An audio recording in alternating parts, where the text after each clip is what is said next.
Ngiti-ngiti ka na naman diyan.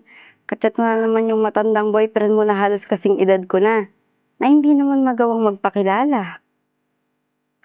Speaking of pakilala ma, pupunta daw po siya mamaya. Salamat sa suporta sa'min ma, ha. Ayaw ko naman talaga, pero wala na akong magagawa kundi suportahan ka. Basta, 'wag mo lang papabayaan yung pag-aaral mo at malaki yung tiwala ko sa'yo. 'Wag mo akong bibiguin ha, makakaasa po kayo. Pakain na siya ma, puntahan ko lang. O siya, sumunod na lang kayo dito sa kusina ha, para makakain na muna tayo. Ma, BF ko nga po pala.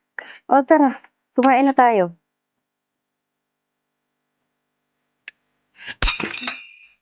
Ma, bakit?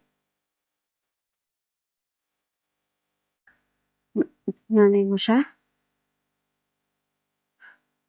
Wag na wag mo nang guguluhin yung buhay ng pamilya ko. At wag mong sisirain ang buhay ng anak mo. Anak, anak ko siya. Buntis ako. Nice joke, hindi nakakatuwa ha. Mukha ba akong nagbibiro? Di ko pa kaya magpakaama. Pasensya na. Pasensya? Gago ka ba? Ipapalaglag mo o iiwan kita? Mamili ka. Napakaduwag mo. Hindi kami magpapakita sa'yo ng anak mo.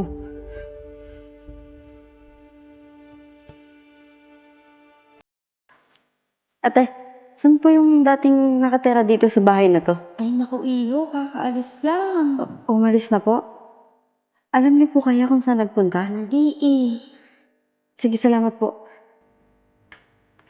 Pagkakamali ginawa ko. Nasaan na ba yung mag-ina ko? Kung ba kayo hahanapin?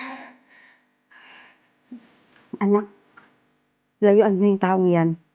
Hindi to tama. Chill ma. Kilala ko talaga kung sino siya. Si Papa yan, di ba?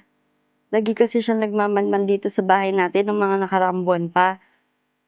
Kaya naglakas loob na akong tanungin kung ano yung kailangan niya.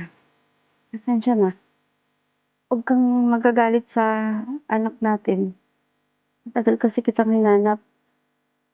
Long time na iniwan mo ako, na-realize kong mali ako kaya hinanap kita kaso wala kang nandun sa bahay na tinitirahan mo.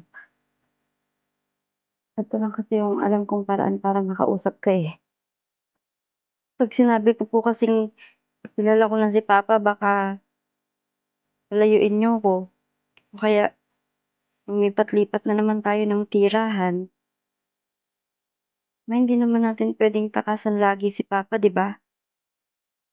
Alam ko nagdusa ka, pero nagdusa rin ako nung mawala ka. Mawala kayo.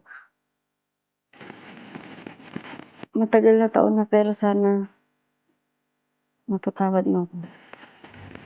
Pag-usapan natin. Hindi mo talaga siya nobyo? Hindi po. Pinlano lang po namin ni Papa yun. Para po makapasok siya dito sa bahay. Tsaka makapag-usap kayo. Sige ma, lalabas po muna ako para makapag-usap po kayo muna ni Papa. Gusto ko pong kapatid ah. Puro ko talaga kalokohan. Doon ka na nga muna. Bye-bye po.